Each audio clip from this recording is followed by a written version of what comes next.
नमस्कार, study I Q I Hindi में आपका स्वागत है। मैं हूं अमृत उपाध्याय। हम लगातार खबरें देख रहे हैं ऑपरेशन सिंधु के बारे में। ईरान और इजराइल के बीच में जब से एस्केलेशन हुआ है तभी से लगातार ईरान से इंडियन सिटीजन्स को वापस लाने की मुहिम जारी है और इसी ऑपरेशन को इंडियन गवर्नमेंट ने नाम दिया है operation Sindhu. India special flight के जरिए लगातार स्टूडेंट्स को लेकर आ रही है। ज्यादातर स्टूडेंट्स हैं, आपको पता होगा कि ईरान में बड़ी तादाद में इंडियन स्टूडेंट्स एमबीबीएस की पढ़ाई करने जाते हैं और खास करके कश्मीरी स्टूडेंट्स बहुत ज़्यादा हैं, तो उन्हें अब बाहर निकाला जा रहा है। साथ ही जो इंडियंस हैं वहाँ जो स्टूडेंट्स नहीं हैं, ऐसे रहते हैं, कामकाज करते हैं, उन्हें भी बाहर निकाला जा रहा है। और साथ ही इंडिया ने यह भी कमिटमेंट किया है कि नेपाल और श्रीलंका के भी जो नागरिक फंसे हुए हैं उन्हें भी हम बाहर निकालेंगे, रेस्क्यू कराएंगे। आज के इस वीडियो में हम जानेंगे कि 1990 से लेकर आज तक कितने मेजर रेस्क्यू ऑपरेशंस इंडिया ने किए हैं दुनिया भर में अपने लोगों को बाहर निकालने के लिए। सबसे पहले बात करेंगे कुवैत एयरलिफ्ट की। देखिए, आज तक दुनिया में किसी भी कंट्री के द्वारा सबसे बड़ा जो रेस्क्यू ऑपरेशन चलाया गया है वो है कुवैत एयरलिफ्ट। कुवैत में हुआ क्या था, सबसे पहले तो ये जानिए। देखिए, इराक ने 1990 में कुवैत, यहां पर एक छोटा सा कंट्री है, इस पर अटैक किया। सद्दाम हुसैन इराक के उस समय शासक हुआ करते थे। कुवैत पर 2 दिन के भीतर इसने कब्जा कर लिया, इन्होंने, इराक ने। और उसके बाद यूएसए ने रिटेलिएट किया। 42 कंट्रीज के साथ मिलकर एक कोलिशन बना, गठबंधन बना। तो यूएसए के नेतृत्व में 42 देशों के गठबंधन ने इराक के साथ लड़ाई लड़ी और उस लड़ाई को हम कहते हैं खाड़ी युद्ध। तो पहले खाड़ी युद्ध की शुरुआत हो गई थी जब इराक ने कुवैत पर कब्जा किया और खाड़ी युद्ध में एक तरफ इराक था और दूसरी तरफ अमेरिका, और अमेरिका की लीडरशिप में 42 देशों का गठबंधन, ये लड़ाई चल रही थी। ऑब्वियसली इंडियंस को निकालना था। बड़ी तादाद में इराक में भी इंडियंस थे और कुवैत में भी इंडियंस थे, तो इसी को निकालने के लिए कुवैत एयरलिफ्ट कराया गया। अब आप सोच रहे होंगे कि भाई अक्षय कुमार इस तस्वीर में क्या कर रहे हैं, हमारे वीडियो में क्या कर रहे हैं। तो अक्षय कुमार ये कर रहे हैं कि आपने अगर एक मूवी नहीं देखी है एयरलिफ्ट तो उसको देख लीजिए। ये मूवी इसी इंसिडेंट पर बना था, कुवैत एयरलिफ्ट पर। एयर इंडिया का नाम इस पूरे इंसिडेंट के बाद Guinness book of world record में दर्ज हो गया था, क्योंकि एयर इंडिया और इंडियन एयरफोर्स ने मिलकर 1,70,000 लोगों को रेस्क्यू कराया था। विदेश मंत्री इस समय इंद्र कुमार गुजराल थे और प्रधानमंत्री थे वीपी सिंह। अब आ जाइए, ये उस समय की तस्वीर है जब रेस्क्यू कराया गया था। अब आ जाइए 2006 में जब चलाया गया ऑपरेशन सुकून। ऑपरेशन सुकून क्यों चलाया गया, यहां पर देखिए इजराइल है और इजराइल के ठीक नॉर्थ में लेबनान है। और लेबनान में आपको पता है एक संगठन जो आप लगातार सुनते रहते हैं, उसका नाम है हिजबुल्ला। ठीक है, हिजबुल्ला वहां का उग्रवादी संगठन है। हिजबुल्ला और इजराइल के बीच में युद्ध छिड़ा 2006 में, और लेबनान युद्ध इसको कहते हैं। हिजबुल्ला और इजराइल के बीच 34 दिनों तक ये युद्ध चला। इंडियन नेवी ने भारतीय लोगों को, श्रीलंकन लोगों को, नेपाली लोगों को सुरक्षित निकालने के लिए जो ऑपरेशन चलाया, उस ऑपरेशन का नाम है ऑपरेशन सुकून। लेबनान में 12,000 भारतीय रहते थे। ऑब्वियसली सारे भारतीय आना नहीं चाहते हैं कहीं भी जब रेस्क्यू ऑपरेशन चलता है। तो नेवी ने 1764 इंडियंस को, 436 श्रीलंकाई, 69 नेपाली और 7 लेबनानी नागरिकों सहित 2280 लोगों को युद्ध क्षेत्र से बचाया। और उस समय रक्षा मंत्री थे प्रणब मुखर्जी। आप इस तस्वीर में देख सकते हैं, ये नेवी का रेस्क्यू ऑपरेशन की तस्वीर है। अब अमृत उपाध्याय 007 से आप मुझे फॉलो कर सकते हैं इंस्टा पर, और सेम आईडी से टेलीग्राम पर। साथ ही मैं आपको बता दूं कि अगर सिस्टमैटिक तरीके से यूपीएससी की तैयारी आप करना चाहते हैं तो आज शुरू हुए बैच में एडमिशन ले सकते हैं। 23 जून से, यानी आज से ही बैच की शुरुआत हुई है सुबह 8 बजे। आप इसमें एडमिशन लेने के लिए आपको करना क्या होगा, इसी वीडियो के डिस्क्रिप्शन बॉक्स में जाइए, एक लिंक है, उस पर क्लिक कीजिए तो उस लैंडिंग पेज पर पहुंचिएगा जहां सारी जानकारी आपको मिल जाएगी। और अमृत लाइव कोड यूज करके मैक्सिमम डिस्काउंट के साथ आपको एडमिशन लेना है। अब आ जाइए 2011 की बात, जब चलाया गया operation safe home coming. Safe home coming चलाया गया। अफ्रीका में एक देश है लीबिया, और लीबिया में एक शासक का नाम आपने जरूर सुना होगा, उसका नाम था गद्दाफी। गद्दाफी एक तानाशाह शासक के तौर पर जिसकी पहचान थी, और मुअम्मर गद्दाफी नाम था। 42 साल के इस शासक के अगेंस्ट लीबिया में विद्रोह हो गया। और जब लीबिया में विद्रोह हो गया तो इसने बड़े पैमाने पर रिटेलिएट किया। गृह युद्ध की स्थिति बन गई, गृह युद्ध प्रारंभ हो गया। यहां भी 18,000 से ज्यादा इंडियंस लीबिया में रहते थे। इन्हें निकालने के लिए ऑपरेशन सेफ होम कमिंग शुरू किया गया। 2011 की बात है। इंडियन एयरफोर्स, नौसेना और एयर इंडिया तीनों ने मिलकर यह रेस्क्यू कराया। विदेश मंत्रालय इसको लीड कर रहा था। उस समय विदेश मंत्री एस एम कृष्णा थे, उनके नेतृत्व में 26 फरवरी 2011 को ऑपरेशन सेफ होम कमिंग शुरू किया गया। और 15,000 से ज्यादा भारतीय नागरिकों को और बांग्लादेशी नागरिकों को बड़ी संख्या में यहां से रेस्क्यू कराया गया। यह गद्दाफी की तस्वीर है, मुअम्मर गद्दाफी की। फिर आज ये 2015 में जब चलाया गया ऑपरेशन राहत। ऑपरेशन राहत क्यों चलाया गया, चलिए यहां देख लीजिए। ये देश है यमन। यमन में एक विद्रोही ग्रुप का नाम आप जानते हैं जिसका नाम है हौथी। यही हौथी विद्रोही ग्रुप रेड सी में, यहां पर रेड सी है, इस रेड सी में लगातार हाल फिलहाल में शिप्स पर टारगेट करता रहा है और ये ईरान का समर्थन करता है, ईरान इसका समर्थन करता है। तो ये बात है 2015 की, जब ऑपरेशन राहत चलाना पड़ा। हुआ क्या था, यमन में हौथी विद्रोहियों ने यहां की सरकार के खिलाफ विद्रोह कर दिया और यहां की सरकार को उखाड़ फेंका। इसके बाद सऊदी अरब ने रिटेलिएट किया और सऊदी अरब ने बम बरसाना शुरू किया, सऊदी अरब की लीडरशिप में कई सारे देशों के गठबंधन ने, और हौथी विद्रोहियों पर अटैक किया सऊदी ने। 27 मार्च की यह बात है 2015 की। उसके बाद इंडियंस को निकालने के लिए रेस्क्यू ऑपरेशन शुरू हुआ राहत के नाम से। 4640 भारतीयों को, 960 विदेशी नागरिकों को अप्रैल 2015 में इंडियन गवर्नमेंट ने निकाला। उस समय विदेश मंत्री थी सुषमा स्वराज। देखिए उस समय की एक पोस्ट है, उस समय का एक न्यूज है 12 अप्रैल 2015 का, पीआईबी के न्यूज में आप देख सकते हैं कि नेवल शिप आईएनएस तरकश ने इवैक्यूएट कराया 464 पर्सनल को, डिफरेंट नेशनैलिटीज के, मतलब अलग अलग देश के लोगों को। तो ये उस समय की खबर है।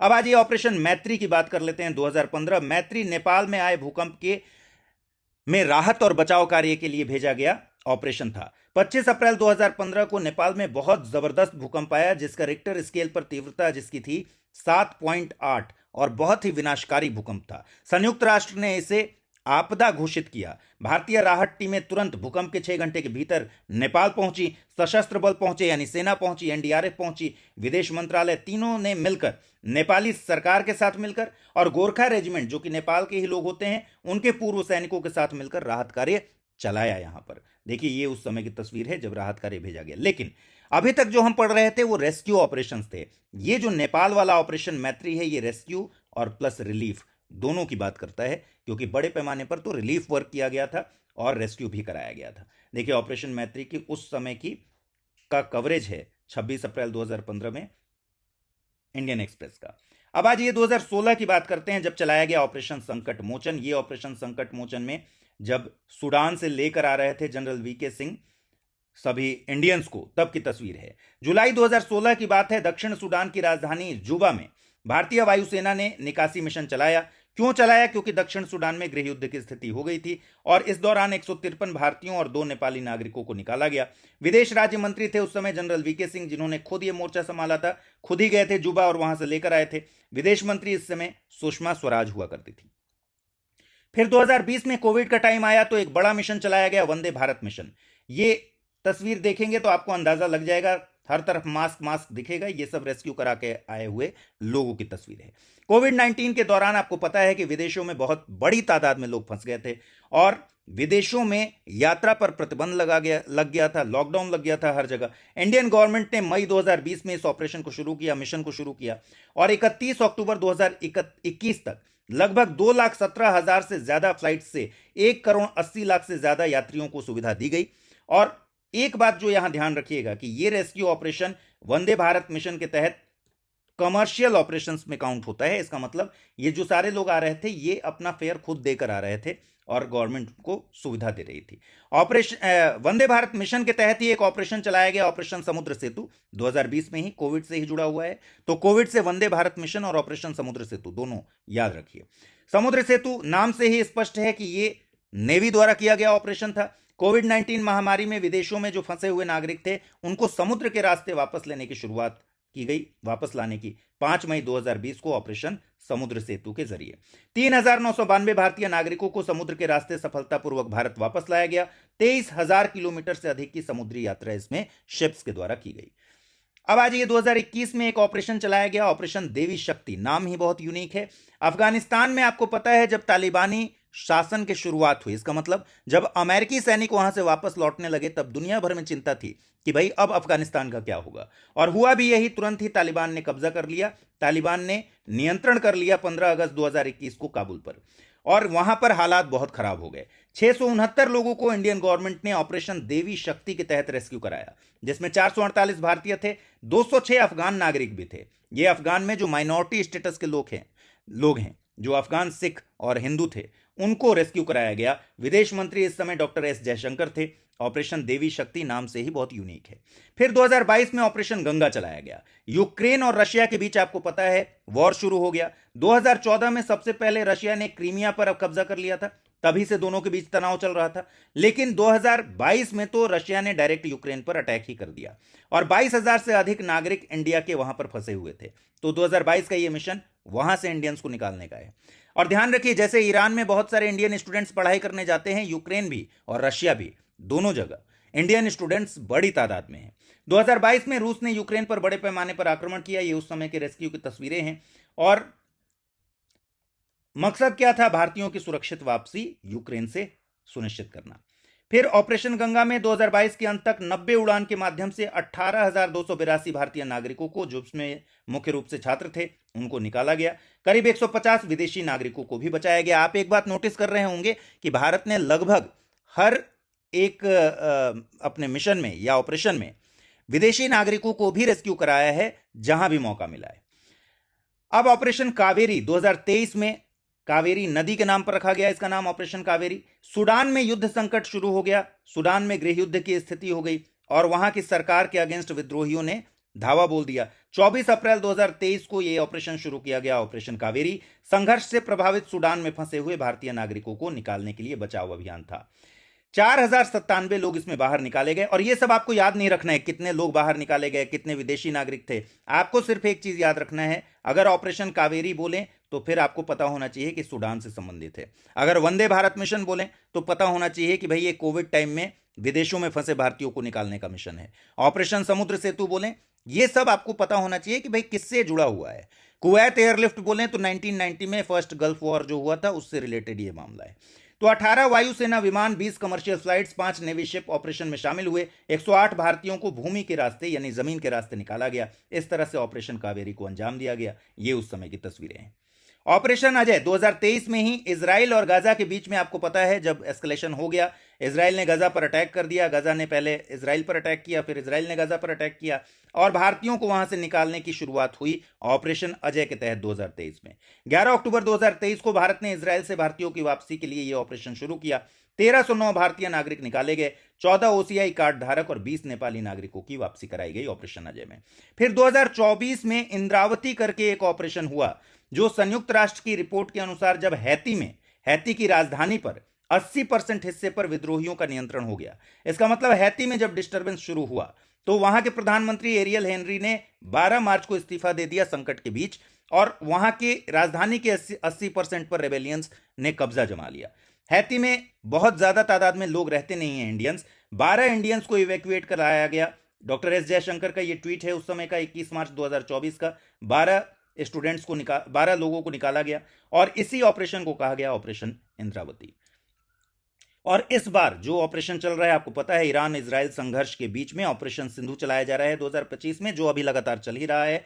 अभी अगर आज की बात करें, 22 जून का ये ट्वीट है 5:03 पर रणधीर जायसवाल जी का, विदेश मंत्रालय से जो संबंधित है। 311 इंडियन नेशनल्स न्यू दिल्ली पहुंचे हैं। ये बता रहे हैं कि अभी तक 1428 इंडियन नेशनल्स को इवैक्यूएट कराया जा चुका है ईरान से। तो अभी तक ये नंबर 1428 है, लेकिन ये डायनेमिक नंबर है क्योंकि लगातार ऑपरेशन चल रहा है। आगे भी इवैक्यूएशन लगातार जारी है, लगातार एक एक करके फ्लाइट्स में लोगों को ले आया जा रहा है।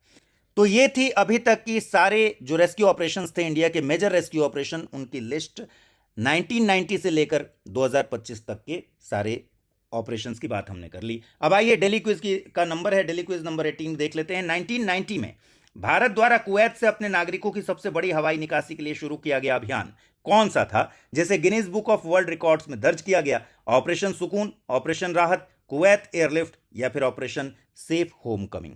इसका जवाब आप मुझे कमेंट सेक्शन में जरूर दीजिएगा। और दूसरी बात कि इस वीडियो को लाइक करना बिल्कुल भी मत भूलिएगा। फिलहाल के लिए इतना ही। पढ़ते रहिए, सीखते रहिए, बढ़ते रहिए। नमस्कार। हिंदी में यूपीएससी की तैयारी से संबंधित प्रोग्राम्स को देखने के लिए सब्सक्राइब करें स्टडी IQ IAS हिंदी।